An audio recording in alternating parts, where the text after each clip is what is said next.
There are, in my opinion, huge nutritional change based on these new genetics.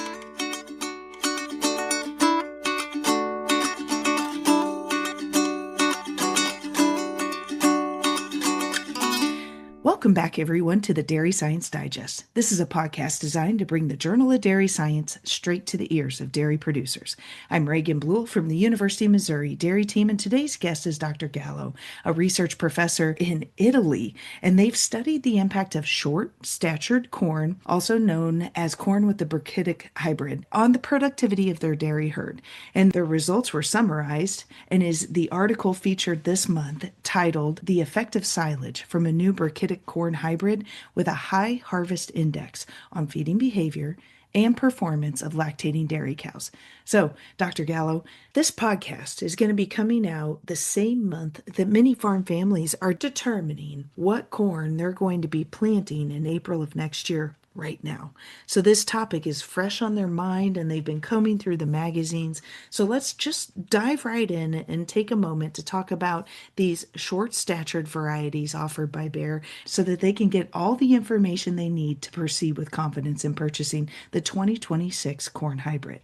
So first of all, welcome to the Dairy Science Digest, and thank you so much for taking time to join us today. Could you please take a moment to introduce yourself to the audience? Thank you very much. And obviously, thank you to invited me to this podcast. So I am a nutritionist and I work mainly with ruminants, again, lactating dairy cow. I am also teaching activity. In particular, I teach for bachelor, master student, also PhD, mainly animal nutrition and related aspect. Obviously, I am a researcher. I work in Università Cattolica del Sacro Cuore. We are located in Piacenza Cremona. That is an area in which there are a lot of lactating dairy cow, ruminants in general, involved in nutrition aspect related to ruminants, and my a part of my activity is also related to extension service with the dairy industry and so on. Very good. And so I think what we've always talked about with dairy producers is that homegrown, high quality forages is really the name of the game for high productivity and therefore profitability. Because if you are gaining high nutrient forages, then that makes you less reliant on purchasing nutrients to bring into the farm. So let's talk a little bit about this variety of corn silage that is really the feature or focus of your research. It had a slightly different gene mutation, brachytic. So could you tell us a little bit about what that is? This might be a new word for some of the listeners. So please describe what is brachytic and how do you expect that gene alteration to impact the forages being grown? Wonderful question because I am no crop geneticist, so this word is new for me too when I started this trial.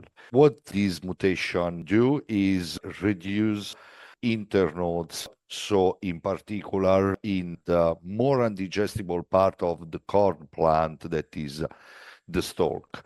So, and this is the first characteristic that is typical of this new hybrid of corn. The leaves was measured on field when we did the trial that was recently published as the same area. And there is a reduction in the air size with respect to the rest of the plant. So the grain to green part ratio or the harvest index, it increased. Mm-hmm. So the main idea is to reduce the amount that is more undigestible for our animal.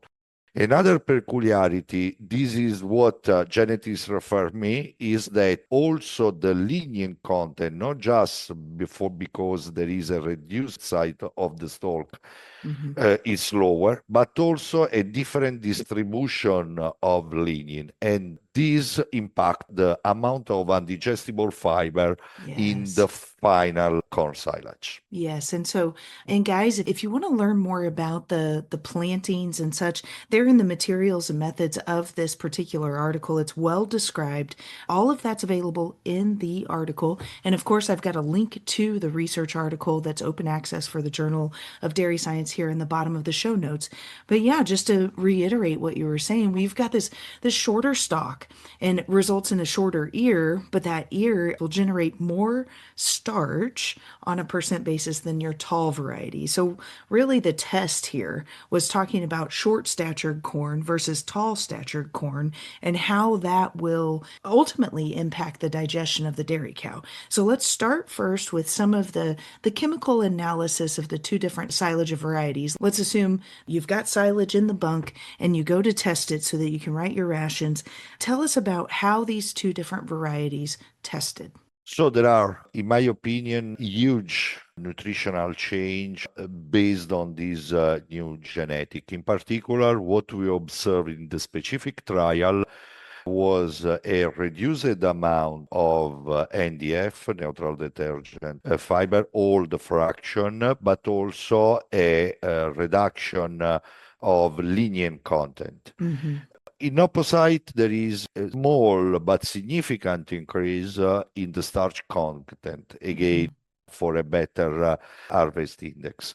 Obviously, what drastically changed was the NDF degradability. Just an example, the amount of NDF that can be digested as evaluated by in vitro method was 7 percentage unit more in the short with respect to tall corn silage. And based on the effect on reduced amount of lignin, we observed also a lower undigestible fiber. These results are very well located in 2022 and is related to the published paper that we are discussing now. But we are doing this trial. We see this corn silage on 2022. Now we have 3 years of experience, still unpublished. Sure. And I can confirm this result also in different year with different climate condition, with different environmental. Now, it did say agronomically, it is irrigated corn, correct? In this area of Italy, all the majority of land are irrigated. Okay, yes. So the climate where this corn was grown is actually pretty similar to the Corn Belt for the United States. During the growing conditions for this particular research project, the average temperature was about 90 to 95 degrees Fahrenheit. And while rainfall itself wasn't as impactful because, of course, the acreage there in Italy is irrigated. So usually we use corn silage, obviously high input crop, but we use a lot of irrigation water, in particular on 2022, that in Italy was very hot condition. So what I observed, this is just my observation, that a good ability of these corn hybrids to stay green also when there are very hot conditions like 2022. Okay, so 22 was drought and hot. Is that correct? Absolutely, yes. Very dry and hot in Italy, in Europe, but in particular in Po Valley of Italy. Well, I think that makes the NDF discussion even more compelling because there on table 2, it indicates that your NDF differential is 13% difference. So that's quite substantial. And you were saying a 70% difference in digestibility. So a 30% increase in undigestible NDF that was seen in the tall variety versus this Brachytic variety is kind of exciting. And so when analyzing the differences in these varieties post-harvest, what were some of the observations that you made specific to dry matter? So obviously this is another complex question. When we try our corn, I focused on a specific year, but we just published another paper on JDS in which we did a plot trial in we tested 3 different brachytype hybrids. And what was my main observation that they have a wonderful stay green peculiarity. So we can wait some more day before harvest to increase the starch Mm. content by maintaining a good level on NDF degradability. And Wow. this is the first agronomic characteristic that as a nutritionist I have to take in account. Real quick, on the stay green side of things, did you have any disease presence? Because sometimes the trouble is rust. Anytime there's rust in the corn silage fields, it makes that dry matter just decrease so quickly, and you have to go get it chopped so you don't lose the dry matter. Was that a problem at all? Any disease presence with your I work stands? a lot on the safety aspect of silage. In particular, I'm managing a project that I call it Safety of Silage Project. You can find it on social. Hmm. My main focus is mainly related on mycotoxin contamination. I have no doubt about mycotoxin contamination of this new corn hybrid. If specific season can influence or delay in the harvest, change in Hmm. agrotechnical practice. But what this is just an observation on field is very yield crop on field. And this is the first Mm-hmm. aspect that can avoid stress condition for the corn and avoid pests. Awesome. But I have to reinforce this idea, obviously, with data that I hope to have in the next future. Sure, and it takes time, right? Because you only have one crop Yeah. a year, and so it just takes time to gather up this data.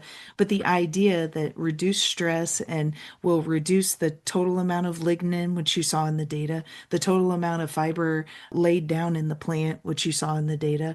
And so I believe that historically, 2022 was a very challenging weather year for Italy, and so that gets me excited because if you've got a corn hybrid that affords you the opportunity to have improved digestibility even during stressful conditions, wow, that could be super helpful. And you can amend your planting population to correct for any sort of yield drag that you might see from these shorter varieties. I have It's another exciting. question, but I don't know if it's of interest for you.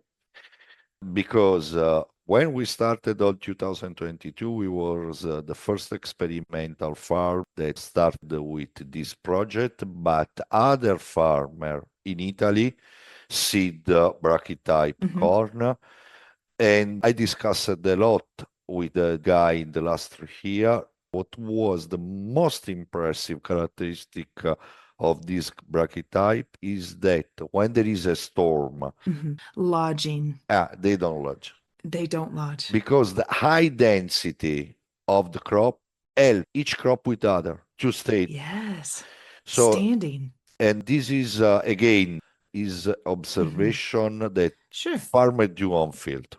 Real life, yes, recognizing in those storm conditions. So here I see that the short typed corn was planted at 135,000 seeds per hectare, and we divide by 2.47 results in 54,655 plants per acre. Wow, that's a massive amount of plants per acre agronomically. Very intensive. With this hybrid, we increase by 60%. Wow, that's incredible. It's good also for the company that sell more seed. Don't Well, forget right? this. That's exactly what I'm thinking. I'm like, how in the world can you afford to do that? And so let's talk a little bit about the ration that you developed. These two varieties, so tall versus short, were included in the ration at 38.5% on a dry matter basis. And so similar to really common TMR rations, but how did you feed that TMR to the animals to collect not only dry matter intake, but some of the behavior around how they ate their TMR? To observe difference between conventional and new hybrid, we try to increase, at least in our normal ratio, the inclusion of corn silage. So 38.5% on a dry matter basis was the inclusion level. At that time, when we started to analyze, to do this trial 2022, we have no idea about this huge increase that you mentioned about NDF degradability and the decrease into undigestible NDF of the short corn with respect to conventional one. Mm-hmm. So what was our idea at that time? A simple substitution of one corn silage with the other one to emphasize the effect of one with respect to the other one. Mm-hmm. We did our trial in our experimental facility is equipped with individual feeding station that permit us to monitor the individual dry matter intake of our cow. But this is an area on which we are working a lot, not just dry matter intake on a day basis, also the feeding behavior. What this means, how many meal, the amount for each meal, the speed, the rate by which Mm-hmm. cow ingested dry matter. And this was, in my opinion, at least when I planned this trial, unexpected result. What we observed in particular in our experiment, the higher availability of energy due to an increase in NDF digestibility Mm-hmm. permit a higher production, milk production, both as kilogram or as energy and fat corrected milk. Yes, yes. And so you were utilizing 24 lactating multiparous Holstein cows housed in a free stall, milked twice a day. They had free choice access to this ration. And again, they were measuring that behavior. And you said that the difference in the TMRs resulted in difference in production. So let's go straight there. Talk to us about the milk yield change that was observed. Yeah, what we observe is an increase in milk production, mainly due to the nutritional change into corn silage. Again, we just substitute the tall with the short stature corn. But it was not significant, but was a numeric difference in dry matter intake Mm-hmm. in an expected way, a decrease in dry matter intake when animal ingest short stature corn. Mm-hmm. Obviously, we well know that this is still debated in scientific bibliography that if we increase NDF degradability, probably we Mm-hmm. will reduce the fill effect of our feed. I do want to talk a little bit about that flow rate of what you're referring. Let's kind of dive right into that deep dark hole of the rumen, right? And so if she is improving her digestibility, then that means it's flowing through the rumen faster. So imagine that some of the listeners here today are ruminant nutritionists. How would you advise them to add this type of corn silage into their ration? At what point would it be most valuable in the lactation curve? This is just a preliminary study. We use early lactation cow and we follow them for 3 months. Obviously, higher energy core silage with respect to tall one probably can be used in high producing cow. Hmm. But I'm sure that we can have a response on the whole earth, also mid to late lactation cow. Hmm. Very good. One thing to take into consideration if we're gathering up an additional 3.872 pounds, so nearly 4 pounds per cow per day improvement, are there any drawbacks? Like agronomically, did the total dry matter harvested decrease significantly?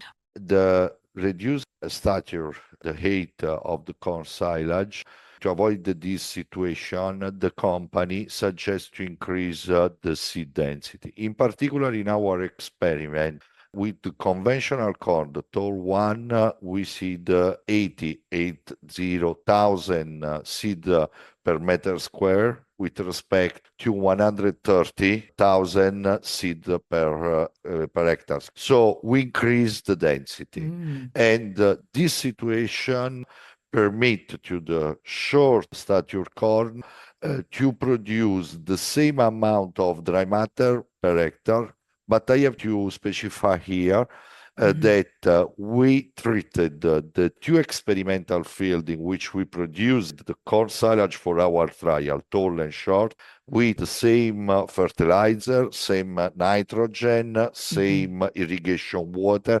so the same condition. Probably agrotechnical trial should be still done to verify if there is more needs from short stature seed at high density. Mm-hmm. I see. Got it. Yeah, and agronomically, those are the plant population is an important detail, right? And so, as he was saying, they increase their plant population to correct for any sort of yield drag that was being anticipated being a short-statured forage, and that way, theoretically, you'd have as much silage as you would need, just with a greater digestibility for the year. Very good. Let's circle back to the feed behavior. And you were using a special system to identify the duration of each meal and then the quantity of each meal. Can you talk a little bit about how in the world were they eating less but producing more? This is obviously an expected result because the scientific bibliography that tests high NDFD corn silage usually measure an increase in dry matter intake. What happened in our trial and what we observed? The cow did one more meal and reduced the amount for each meal Hmm. with the same time spent to eating. So what was our idea, but surely we have still to work, that in this specific trial with cow that produce a good amount of milk, a high amount of milk, probably more than rumen flow effect, a chemiostatic effect drive the intake of the animal. For me, this is a very important point because I read other paper that was published on this topic. One is from Professor Van der Haar from Mm-hmm. Michigan University, Sure. and they tested three short corn hybrids, Mm-hmm. and they observed similar results in two of them. Hmm. I have also other info from other trials that are going on in Turkey, similar results. I know that the company is doing this trial around the world now. This is Oh, so there are a lot of locations in which to reply in different environment with different genetic for the animal, with different nutritional strategies. They are doing it. good. So this is, at least in my opinion, for the new generation of nutrition. Mm-hmm. Probably with this improvement level of energy into PMR, into our forage, in particular corn silage, probably there is a chemiostatic effect that is becoming much more important in controlling dry matter intake of our animal. As I was reading through your literature review, I found it really compelling the discussion about how that intake is changing the way volatile fatty acids are being produced and absorbed. And additionally, you measured a change in the apparent crude protein digestibility of the total diet. Do you want to talk a little more about each part and piece? So, the energy effect, the protein effect, and how that potentially changed by these different hybrids? What we observed is that there is no huge impact on total tract because we measured apparent digestibility, apparent total tract digestibility of the three main nutrients, NDF, starch, and protein. Probably due to the low number of animals that we tested, we was unable to see difference or a huge effect on digestibility, total tract of fiber, NDF. Instead, we observe an increase in apparent crude protein digestibility. Mhm. Obviously, what we have in mind, higher availability of fermentable carbohydrate at level of rumen reticulum compartment increase Mhm. microbial crude protein production. Obviously, this is just a first trial, and I cannot state final statement Well, about this sure. aspect. But It's fun to speculate. And so that healthier rumen, of course, has more microbial population that then fuels the animal. And I just find it so fascinating. I remember back in freshman ruminant nutrition and, the microbial population, guys, that come out of the rumen of the animal is the exact amino acid sequence that she needs to be as productive as possible, right? And so anytime you can support a healthy rumen through high quality forages, she will respond with improved production. So it's a fascinating article. I appreciate your acknowledgement of conducting science on different forages because we're forage growers, we're agronomists, we're ruminant nutritionists, we're dairy farmers are the master of all, right? And so this is, of course, a very important tool in their toolbox in order to provide their herd exactly what they need there in the feed bunk. So if there were one particular topic out of this entire informative project that you would really want boots on the ground dairymen to know, what would that be? What would you find most impactful? Surely the great increase in the quality of this corn silage and how this impact animal performance, yield status of the animal, and modeling the effect on feeding behavior. Probably we have still to work to better understand response on feeding behavior. Also because we are changing our way to feed our animal. Mm-hmm. In Europe, Italy, a lot of US dairy farm are moving from conventional to robotic milking parlor or Mm-hmm. auto feeder. So we are moving from TMR to PMR, and surely we have to better evaluate the effect of energy density of the PMR on dry matter intake and feeding behavior. I would emphasize this aspect as speculative but important for future research. Absolutely. That's and putting it in that perspective to ensure that they getting exactly what they need. Awesome. Well, Antonio, this has been a great discussion, and I thank you so much for your time and willingness to share your analysis with this listening audience. I really am excited about these varieties. I know that this will help producers better understand the different highly digestible silage varieties available for their herd. And listeners, I applaud you for taking time out of your day today to listen in and learn about this genetic mutation and how it could ultimately result in some highly digestible corn silages for your ration. I've really enjoyed our discussion today and am eager to watch how the dairy industry chooses to integrate this variety into their operation. I've learned a lot from our conversation, and this has been the December edition of the Dairy Science Digest, which is a monthly podcast project to bring the Journal of Dairy Science straight to the ears of producers. We highlight peer-reviewed research articles in press because it's sound science to base your management decisions around, and it's provided to you by your University of Missouri dairy team. So please be sure to like, share, and subscribe to get future editions straight to your cell phone.